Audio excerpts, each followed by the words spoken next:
the ideas of how you live your life and how we can learn from you. All right, did you miss me? I'm back. Well, first, I'm very excited to be sharing about this topic. It's one that I'm very passionate about, but I've been hearing a very common thread between all the speakers today about the importance of taking care of yourself, because that business is not going to be doing anything if you are falling apart at the seams. Believe me, I've been there, I've experienced insane burnout.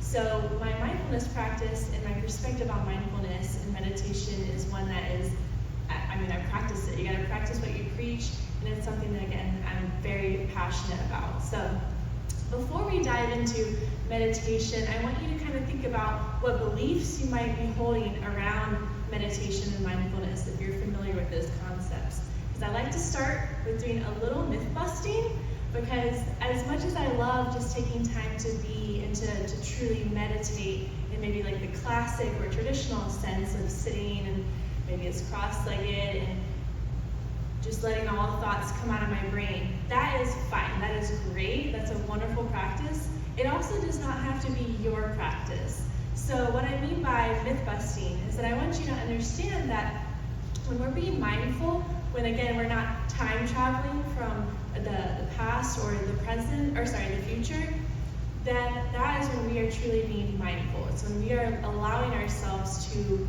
be nourished by this moment and to be present in the moment and to absorb all the beautiful things that are available to us in this moment in time, instead of seeking that or wishing things were different or maybe ruminating on stuff from the past. When we're being mindful, we are truly giving ourselves the gift of the present.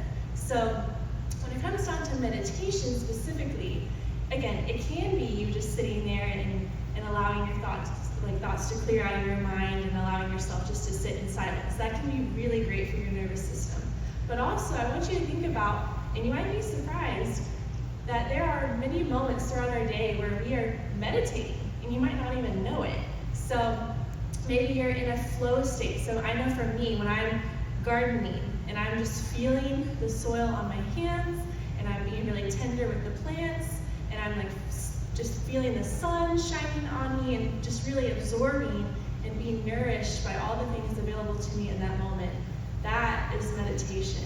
Or maybe you are really into model building. Model building is something that takes a ton of focus and it takes a ton of attention to detail. And so when you're really paying attention to those little bitty pieces or just really immersed in what you're doing, that's another form of meditation. Again, your brain isn't thinking about the past, it's not thinking about the milkshake.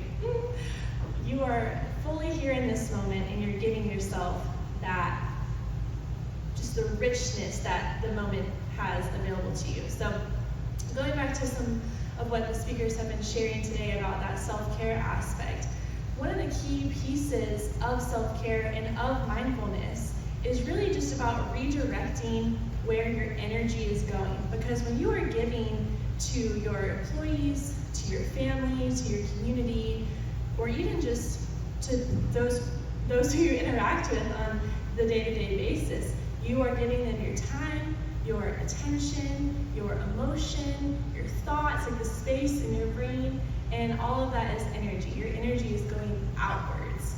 And so when we're practicing mindfulness and taking that time for ourselves, we're just flipping that back around. We're allowing our energy to be on ourselves and to allow us to take a break from giving. And it doesn't make us selfish at all when we're taking those moments for ourselves. It's actually quite the opposite, because again, the business cannot run if you are running on fumes. So really, when you're taking that time for yourself, you are truly being selfless because you are filling up your cup.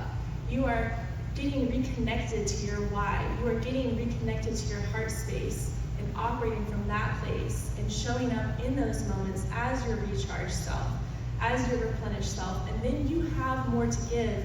And you're not giving from a place of lack or giving from a place of obligation, which can sometimes be breeding or can just breed other feelings, maybe like resentment or just stress, and that can really build up. But when you take that time to do what you need to do for yourself and to, again, flip that energy around and bring it inwards on what you care about, on what you need, and about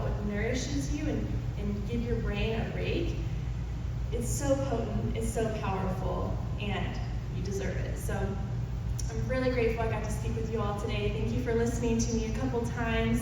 You can connect with me online. My social media handle is @the_Savannah_Rose, or _Savannah Rose. And my website is eclipseevolution.com. But thank you so much for being here with me today and for listening. And thank you, Pete. I really appreciate it.